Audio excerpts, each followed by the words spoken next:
Hello दोस्तों, आप सभी का फिर से स्वागत है मेरे चैनल ये जीवन है। तो चलिए फिर आज की कहानी को शुरू कर लेते हैं। इससे पहले जो भी लोग पहली बार मेरे चैनल पर आए हैं, चैनल को सब्सक्राइब कर लें और वीडियो थोड़ी सी भी अच्छी लगे, कहानी थोड़ी सी भी पसंद आए तो कहानी को लाइक ज़रूर कर देना ताकि मेरे को हौसला मिलता रहे। तो चलिए फिर आज की कहानी को शुरू करते हैं। मेरा नाम साक्षी है। आज मेरी शादी है और मैं दुल्हन का जोड़ा पहन सज धज कर बैठी हुई थी और बहुत ही खूबसूरत लग रही थी। मेरी एक छोटी बहन है जिसका नाम सीमा है। वह देखने में मुझसे भी ज़्यादा खूबसूरत है और आज भी वह मुझसे ज़्यादा खूबसूरत लग रही थी। वैसे भी मेरे बाद उसकी ही शादी होनी थी। सबकी नज़र उस पर थी। इसलिए ही तो मेरे पापा के दोस्त ने मेरे पापा से मेरी शादी में ही अपने बेटे के लिए उसका हाथ मांग लिया था। पापा के दोस्त का हमारे घर बहुत आना जाना था और पापा के दोस्त के बेटे आकाश को सीमा पहले से ही पसंद थी। इसलिए पापा ने भी रिश्ते के लिए हाँ कह दी। माँ भी जानकर खुश हुई और कहने लगी कि सीमा बहुत किस्मत वाली है जो उसके लिए इतने अच्छे घर से रिश्ता आया है। सीमा मेरी सगी बहन नहीं थी, उसके पापा नहीं थे। उसके पापा की मृत्यु के बाद पापा उसे और उसकी माँ और भाई को हमारे घर ले आए थे। तब से वह हमारे ही घर रह रही थी। लेकिन कुछ समय बाद सीमा की माँ ने कहा कि मैं तुम पर बोझ नहीं बनना चाहती, मुझे सिलाई का काम आता है, हम तीनों अलग रहकर अपना गुजारा कर लेंगे। इस पर पापा ने उन्हें हमारे साथ वाला घर ही किराए पर दिला दिया। लेकिन वह ज़्यादातर घर में ही रहा करती थी और बिल्कुल मेरी सगी बहन की तरह थी। सीमा के पापा एक ऑफिस में क्लर्क की नौकरी किया करते थे, लेकिन उनकी तनख्वाह इतनी ज़्यादा नहीं थी। उनका घर का गुजारा ठीक से नहीं हो पाता था और एक दिन अचानक सीमा के पापा की हार्ट अटैक से मृत्यु हो गई और सारी जिम्मेदारी उसकी माँ पर आ गई। उसकी माँ कपड़े सिलाई करके अपने घर का खर्च चलाती थी। पापा से ना देखा गया और पापा उन दोनों को अपने घर ले आए। लेकिन अब वह हमारे साथ वाले घर में किराए पर रहा करते थे, लेकिन एक फैमिली की तरह। और आज जब सीमा के लिए रिश्ता आया तो सीमा की माँ रिश्ते से बहुत खुश थी। उन्हें रिश्ता पसंद आया क्योंकि उन्होंने पहले आकाश को देखा हुआ था। आज वह अपने आप को बहुत हल्का महसूस कर रही थी। उन्हें सीमा की शादी की बहुत चिंता थी जो आज दूर हो चुकी थी। आकाश इंजीनियरिंग कर रहा था और उसका यह आखिरी साल था और उसकी माँ चाह रही थी उसकी पढ़ाई ख़त्म होते ही दोनों की शादी कर देंगे। समय यूं ही बीतता गया और फिर एक दिन आकाश की माँ घर आई और कहने लगी, आकाश की पढ़ाई तो पूरी हो गई है, मैं सोच रही हूँ उसकी नौकरी लग जाए, उसके बाद शादी कर लेंगे ताकि वह कुछ खाने कमाने लायक हो जाए। सीमा भी अब आकाश से प्यार करने लगी थी और सीमा की माँ उसके लिए चोरी से दहेज भी इकट्ठा करने लगी थी और एक दिन उनकी सगाई भी कर दी गई।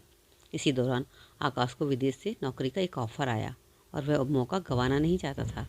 सीमा को तो विदेश से बहुत डर लगता था क्योंकि उसने काफ़ी सुना था कि अगर होने वाला पति एक बार विदेश चला गया तो वापस नहीं आएगा और यहाँ उसकी मंगेतर इंतज़ार करती रहेगी और वह वहाँ पर दूसरी लड़की से शादी कर लेगा। आकाश की माँ घर आई और कहने लगी कि एक बार आकाश को विदेश जाने दो, उसके बाद जब वह विदेश से आएगा तो हम दोनों की शादी कर देंगे। उसके हाथ से अगर ये मौका निकल गया तो उसे बहुत दुख होगा। एक ही साल की बात है, एक साल पूरा होते ही वह वापस आ जाएगा और तब तक हम लोग भी शादी की तैयारी कर लेंगे। और वैसे भी हम लोग पराए तो नहीं हैं, आपके अपने ही हैं, तो इतना विश्वास तो आप हम पे कर ही सकते हैं। सीमा की माँ ने आकाश की माँ पर विश्वास किया और अगले ही दिन आकाश दुबई चला गया और इधर सीमा उसकी राह देखने लगी। अभी एक ही महीना गुजरा था आकाश को गए। आकाश ने अपने छोटे भाई को भी विदेश में बुला लिया। अब दोनों भाई विदेश में बहुत पैसा कमा रहे थे और काम भी कर रहे थे और पैसा कमाकर घर भेज रहे थे। घर की हालत उनकी दिन पर दिन सुधरती जा रही थी।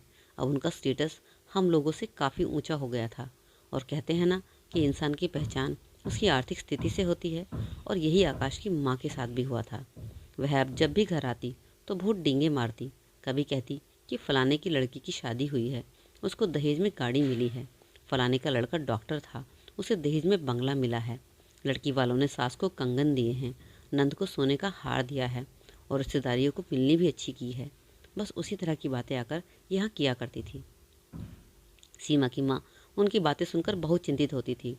उनकी बातें सुनकर वह घबरा जाया करती थी और देखती थी कि कैसे उनके व्यवहार में बदलाव आ गया है। अब सीमा की माँ को उनसे बात करते हुए संकोच होता था, इसलिए उनकी बातें सुनती रहती और कोई भी जवाब नहीं देती। आकाश की माँ इस तरह से बात करना साफ दिख रहा था कि इसके पीछे क्या वजह थी। उन्होंने अपने लड़के के लिए एक बहुत ही बड़े घर की लड़की का रिश्ता देख कर रखा था और अब उन्हें कोई ना कोई बहाना चाहिए था इस रिश्ते को तोड़ने का। इसलिए वह हमेशा आकर इस तरह की उल्टी सीधी बातें किया करती थी, ताकि सीमा की माँ जवाब में कुछ कहे और उन्हें मौका मिल जाए शादी तोड़ने का। जब भी आकाश की माँ घर आती, शांति चाची उनकी बहुत सेवा करती, उनके लिए खाना बाहर से मंगवाती और आइसक्रीम भी मंगाती, क्योंकि आकाश की माँ को आइसक्रीम बहुत पसंद थी। पर कहते हैं ना, किस्मत में जो लिखा होता है उसे कोई नहीं टाल सकता। इस तरह से समय बीतता गया और पूरा 1 साल गुजर गया और आकाश भी अब अपने घर आ गया था। अब आकाश की माँ उसके कान भरने के लिए, उसका मन बदलने के लिए उसे उल्टी सीधी बातें सीमा की माँ के बारे में कहा करती रहती और कहती, उनकी पता नहीं क्या क्या डिमांडें हो गई हैं। जब से तुम विदेश गए हो ना जाने क्या क्या बोलते रहते हैं, क्या क्या फरमाइशें रखते हैं। शादी को लेकर उनकी बातचीत से ऐसा महसूस होता है कि जैसे वे अपनी लड़की का रिश्ता किसी अच्छे घर में करना चाहते हैं। और मैं ही जानती हूँ कि मैंने यहाँ कैसे कैसे करके 1 साल तक उन्हें संभाला है। तब आकाश कहने लगा, माँ आप चिंता मत करो, मैं जाकर उनसे बात करता हूँ, देखता हूँ उनका क्या कहना है। लेकिन आकाश की माँ ने आकाश को हमसे मिलने ही नहीं दिया और कहा, अरे नहीं नहीं, तुम क्या बड़ों के बीच में बोलोगे। ऐसा ना हो कि तुम कुछ बोलो और बात कहीं और से कहीं और पहुँच जाए। और अगर उनकी कुछ शर्तें हैं तो हम भी बराबर शर्तें रखेंगे, ताकि वे बराबर रास्ते पर आ जाएं। अगर उन्हें अपनी लड़की की शादी किसी बड़े ही घर में करनी थी तो उन्हें हमसे ऐसा रिश्ता तय ही नहीं करना चाहिए था। अब तो सगाई को 1 साल बीत चुका है और इस तरह से रिश्ता तोड़ना भी मजाक नहीं है। यह सारी बातें आकाश को बुरी लग रही थी। वह तो विदेश से इसलिए वापस आया था क्योंकि उसे अपना वादा पूरा करना था, क्योंकि वह अभी तक भी सीमा को भुला नहीं पाया था और उसी दिन उसी से शादी भी करना चाहता था। इधर सीमा की माँ को मकान मालिक ने घर खाली करने के लिए कह दिया था। वह बेचारी अपना सिलाई करके गुजारा चल रही थी और इधर आकाश की माँ ने पूरा प्लान बना लिया था कि शादी को तुड़वा कर रहेगी। वह अपने बेटे की शादी किसी अमीर घराने की लड़की से करना चाहती थी, लेकिन आकाश इस चीज़ के लिए राज़ी नहीं था। वह मन ही मन सोचती कि देखती हुई शादी कैसे कैसे होगी। और जब आकाश के कहने पर आकाश की माँ पंडित के पास शादी की तारीख निकलवाने गई तो उसके बाद वह सीमा की माँ से भी मिलने गई और कहने लगी कि अब मेरे आकाश का बड़ा बंगला हो गया है और आप लोगों को भी उसे शादी में अच्छा सा गिफ्ट देना चाहिए और मुझे भी और मेरी बेटी को भी कोई सोने की चीज़ वगैरह देनी चाहिए, वरना हमारे रिश्तेदार ना जाने क्या क्या बात बनाएंगे कि कैसे घर से रिश्ता जोड़ दिया है। लड़की के घर में तुम्हें तोहफा तक नहीं मिला। बेचारी शांति चाची उनकी बातें सुनती रही और चुप रही। कहती भी क्या, उन्होंने तो सीमा की शादी के लिए सिर्फ 1 लाख ही इकट्ठा किया था। आकाश की माँ के जाने के बाद सीमा का भाई कहने लगा, माँ आप चिंता मत करो, हमारे गांव की जो ज़मीन है हम उसे बेचकर पैसों का जुगाड़ कर लेंगे। शादी के बाद तो हम दोनों कैसे भी गुजारा कर लेंगे। और गांव की ज़मीन बेचकर सीमा की माँ ने दोनों माँ बेटी के लिए सोने की पतली पतली चूड़ियाँ बनवा ली। और उधर आकाश की माँ के दिमाग में तो न जाने कौन कौन सा प्लान चल रहा था। इस बारे में आकाश को कुछ भी नहीं पता था कि उसकी माँ क्या कारस्तानी कर रही है। और यहाँ तो सबको यही लग रहा था कि आकाश की माँ जो कुछ कर रही है वह सब कुछ आकाश को भी मालूम है और आकाश भी इस सब में शामिल है। और वही अपनी माँ के हाथ नई नई डिमांड भेज रहा है। अब तो सीमा को भी आकाश पर गुस्सा आने लगा था कि आखिर वह हम लोगों की गरीबी का मजाक क्यों उड़ा रहा है। ना जाने उसकी माँ ने शादी वाले दिन के लिए क्या प्लान रखा हुआ है।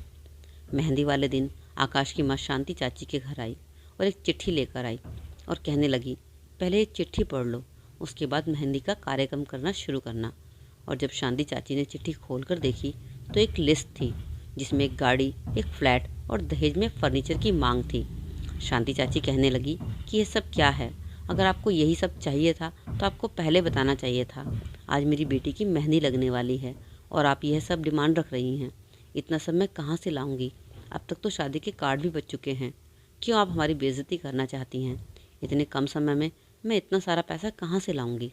तब आकाश की माँ कहने लगी कि हमें पता चला है कि आपके पास गाँव में भी कुछ ज़मीन है, आप उसे बेचकर ये सारी डिमांड पूरी कर दो। तब शांति चाची ने कहा कि वही ज़मीन बेचकर तो हम सीमा की शादी कर रहे हैं और जो कुछ थोड़ी बहुत बची है अगर मैं उसे भी बेच दूंगी तो अपने बेटे की शादी कैसे करूंगी और हमारा आगे का क्या होगा, मेरा बुढ़ापा कैसे कटेगा? यह सब भी तो मुझे ही सोचना है। इस पर आकाश की माँ कहने लगी, अच्छा ठीक है, यह सब रहने दो, आप गाड़ी, फर्नीचर, फ्लैट कुछ मत दो और अपनी लड़की को एक जोड़ी कपड़े में भेज दो। बस वह जो गांव की ज़मीन है वह हमारे नाम कर दो। इससे हम लोग भी अपने रिश्तेदारों को बता पाएंगे और आपकी इज्जत भी बनी रहेगी। इससे ज़्यादा शांति चाची की सुनने की हिम्मत और नहीं थी और उनके सामने वो रोने लगी। मैं सब देख रही थी और मैं शांति चाची को लेकर सीमा के पास गई। सीमा अपनी सहेलियों के साथ बैठी हुई थी। मैंने सीमा को जाकर सारी बात बता दी और पूछा, सीमा अब तुम बताओ कि तुम्हारी क्या राय है। यह सुनते ही सीमा को अपनी सास पर गुस्सा आने लगा।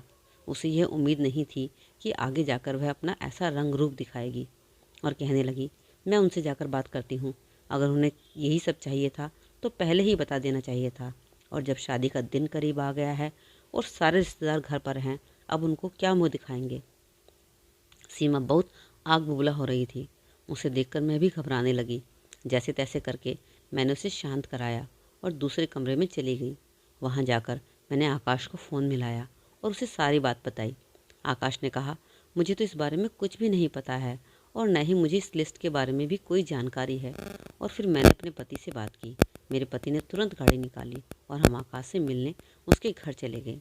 हमने जाकर आकाश को वह चिट्ठी दिखाई जिसमें उन मांगों की लिस्ट थी जो उनकी माँ ने दी थी। और हमने आकाश को बताया कि तुम्हारी माँ ने कहा है कि अगर हम ये सब मांगे पूरी नहीं कर सकते तो अपनी गांव वाली ज़मीन उनके नाम कर दें।